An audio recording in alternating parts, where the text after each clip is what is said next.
Even if your car looks like this, you need to have a dash cam, because at the end of the day, if you ever get into an accident, it's your word against theirs and it could cost you thousands. So I'm here to show you today how to install a dash cam in your Honda Civic 7th gen. Let's get to it. You'll need a multimeter, some cutters for when you install some zip ties just to make it nice and clean. The kit comes with a actually pretty nice trim removal tool, but we'll need something like that to remove the plastic trim. Electrical tape, and my secret tool that will make this job so easy is an old coat hanger copper wire, something long and also bendable, that way we can fish our wire easily. And lastly, some isopropyl alcohol so that when we get our camera installed, it will stick and not fall off. Let's get to it.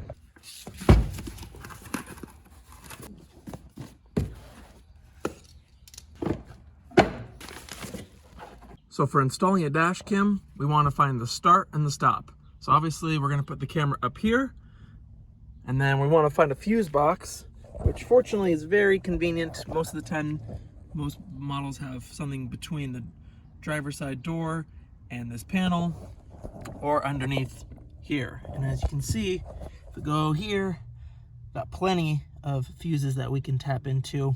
I'm going to plan to run our power wire from that fuse box, probably over here, up here, up the A column, tuck it in under this headliner, and then place it somewhere here. But we're gonna wanna start feeding the wire through here. I wanna separate this weather stripping, just so we can easily pull off that panel. So there it is. And we should just be able to, oh, there you go. Pull it straight off like that. And yeah, that was very easy. So we can just run the wire, it looks like right along here, and feed it down here. Send's gonna go in our fuse box, so let's just feed that down into this hole. While you can just feed the wire down until it comes out the bottom under here. And the key is having something long enough to go from point A, the top here, down here. And this coat hanger will work perfectly. You'll tape your wires onto here, and then that'll just give you something rigid to actually feed down any crevice.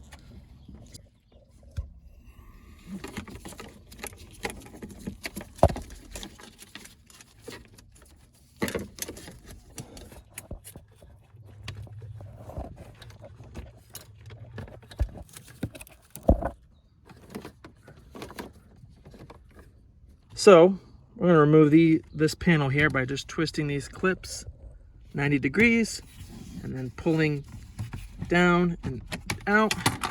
And as you can see, there is our wire and our fuse box. So I'm going to keep everything up here. That way we're away from the pedals, because obviously we don't want our wires to get caught in there. So let's remove our tape. Now to provide power to the dash cam. This kit uses fuse taps to supply its juice. Some kits can connect directly to the OBD2 port and then you're done. Not all fuses are the same size on cars, so this one comes with 4 different options to match the size fuses in your vehicle. So you'll just plug the correct size into the adapter. The manufacturer recommends 7.5 to 15 amps to tap into, which can easily be determined by the top of the fuse. Additionally, because of the features of this camera that I'm using, we'll need to tap into 2 fuses. One that always has power, and another that only supplies power when the car is on. It's helpful to refer to your owner's manual for the fuse diagram to get an idea of what you're tapping into and what might be a good candidate. I'm thinking of tapping into the radio for the run-only power supply, and then the moonroof for the continuous power, since this car doesn't have that feature.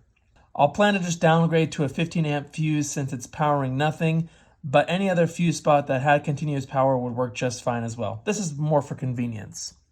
To verify voltages, I'll start with the radio fuse location, which should only supply power with the key on. Positive lead on the fuse, the negative lead on a good ground that's actually connected to the chassis of the car. And indeed, when the key is on, we see that there is power, and when it's off, there's nothing. Now for the moonroof.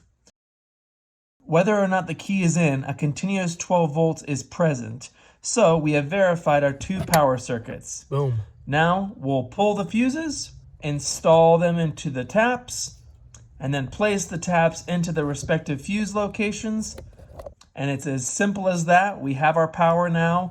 We just need to add our ground wire, which we've already identified a good ground previously. So I'll back out this bolt just a bit, add that ground, and snug it back up. And now we can connect our fuse tap wiring to the dash cam wiring. We finished one end of the connections at the fuse box, so now let's start at the other end, the actual dash cam. To prep our surface so the dash cam has the best possible chance of sticking, I'm using some isopropyl alcohol on a wipe to remove any residual oils. Time to commit and place the camera. The camera connects to power via this 8-pin connector, which is keyed, so it can only mate in one orientation.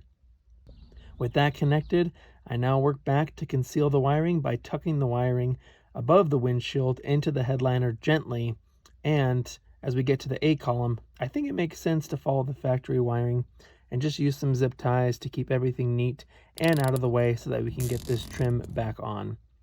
The bottom of the trim has 2 grooves, which will need to be located first, and then a good tap to the trim snaps those plastic clips back in place. Now to just put back the weather stripping into place, and I honestly think that it looks like no one was here. Well, besides all the years of dirt, oil, and junk that have accumulated in this car. I like to end under the dash with the wiring because it's usually pretty easy to wind up the excess and zip tie it out of the way. The key being to avoid moving parts like the steering column or the foot pedals. Something kind of like this. Now to close up this panel the way it came off. Fit the tabs into place first and then lock the plastic knobs in. And besides a lot of missing trim still, I think this looks pretty good. Now to connect the camera to the app. So turn the key on and follow the steps in the app. And after a few minutes, the camera is showing on and it's live and recording. And look at this footage. Day and night, it's nice to have a peace of mind. Easy to download and readily available, which is exactly what you want for footage. Especially as accidents and other issues never happen at a convenient time or when you're expecting it. Clean installation done at home with simple tools and for nothing except for the price of a camera of your choice and maybe a few zip ties. If you don't have a dash cam, take my advice and get one. Don't wait. Check out the links below, like and subscribe, and I'll see you in the next video.